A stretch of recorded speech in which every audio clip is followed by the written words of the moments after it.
And joining me now live to discuss this is Peter Mathews, a professor of political science at Cypress College in the US. Peter, thank you so much for joining me today. This, of course, Good to be comes here. Thank you. just a few days after Kim Jong-un tested a tactical weapon. Is this a worrying development? It wouldn't be as worrying. It's not as worrying as having a medium-range or long-range nuclear missile test. So I wouldn't overreact to this, but I think there are other underlying factors involved here, and we could talk about that as we go along, or if you like, I could start with that Oh, please as to do. why this is Yes, going what on. do you think? Yeah. What are the underlying factors?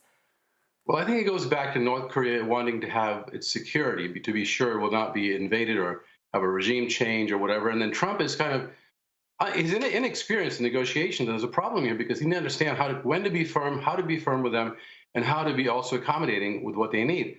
And we know the original arguments they were making is that North Korea wanted to make sure the U.S. would sign a peace treaty with them, recognize them as a nation, and therefore maybe making it less likely that we'd get invaded.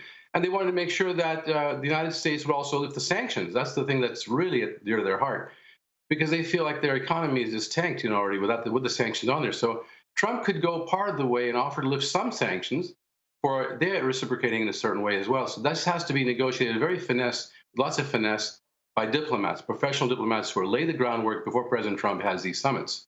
That's what I think. And how do you think that the US will react to this? So following what we've seen over the last couple of days, now Kim Jong-un demanding that Mike Pompeo be removed, claiming that he is reckless. How do you think that Trump will respond, particularly given, of course, that their talk back in February stalled? Yeah, this is it's not a very good development because that's kind of upping the ante, and it might cause President Trump to react in a very emotional and negative way. Or hopefully he will be able to negotiate this diplomatically with the North Korean side and say, look, hold on a second, this shouldn't get out of hand. We're still going to work on accommodating each other and making sure the world is not threatened. Because don't forget, a year ago, there were threats flying back and forth, and very possibly through miscalculation, a war could have started, as World War I has, through miscalculation. So this has to be brought down under control. He has to understand that the needs of North Korea, but North Korea then at the same time has to understand what the U.S. needs and demands.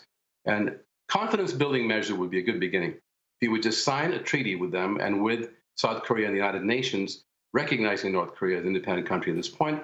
After all, East Germany was so-called independent for a while, and look what happened. Eventually they united, right?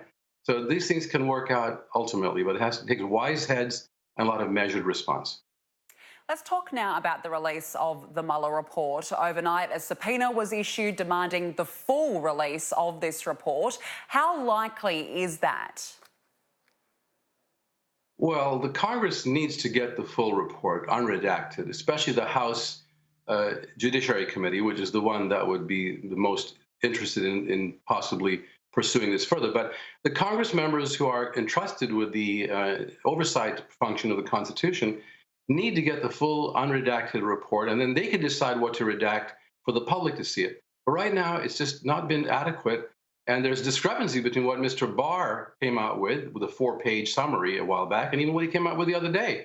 Between that and what the actual Mueller report says that we have seen, the redacted copy, there are big differences, very big difference of emphasis, and it looks like many of the Mueller people who worked with Mr. Mueller said that Mr. Barr was not reflective accurately of what that report actually found. And the most worrisome things is that Mr. Mueller could not come out and say that there is no obstruction of justice charge that is justified. He could not say, I'm absolving or exonerating President Trump fully of obstruction of justice. I cannot charge him with it, but I cannot say he's absolved either. So that's kind of a limbo. And therefore, I think he's implying that the Congress needs to move forward and investigate towards seeing if there were any high crimes and misdemeanors committed. And even if it comes to investigating toward impeachment, that should be okay because that's part of the constitutional framework. And Mr. Trump should back off and let these procedures take place like they should.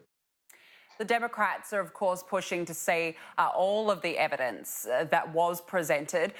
Is it fair to say that they're not going to be letting this go, particularly as the US heads into an election? Well, they shouldn't let it go because of constitutional reasons, not because there's an election coming and they want to win an election. Because some people say if the Democrats pursue anything toward impeachment, it could actually cost them the election. Some people are saying that. I'm not one to believe that. I believe that if the Democrats who are leading the House, which is the body that could actually proceed with the investigations fully, the Democrats should go forward as leaders of the House and do the investigations and find out what actually went on and look to the unredacted report. If they would do that, then we'll see what happens with impeachment. That could happen also. And if it has to happen, it has to happen. It's part of the constitutional process. And the rule of law is extremely important. And it seemed like in the Mueller report showed that President Trump flaunted the rule of law quite often, the principle of it. So that's not right. Just finally, just on that, what will this mean now politically for Donald Trump? Well, I think it's going to mean that he could lose some support if it comes to light with the Democrats investigate further, that the Mueller report is not in congruence with what Mr. Barr said, because Mr. Barr, Attorney General Barr, was appointed by President Trump. So we don't want that to look like a cover-up, but some people could kind of look at it that way unless this whole thing is resolved by letting the Congress investigate properly and the president cooperating. Don't forget, there's about 14 other investigations going on that Mr. Mueller had farmed out to other entities like the Southern District of New York. So Trump is not out of the woods yet just because he thinks that this exonerated him, but it really didn't. Other investigations are going on as well, and they should proceed because, again, this is a rule of law country. The president can be most effective with his policies, whatever he wants to do, if you leave the legal side alone to perform its duty and function as the Constitution requires. Sounds like this is an issue that's not going to be going away anytime soon. Peter Mathews, thank you so much for your time this morning. Thank you, Danica. Take care.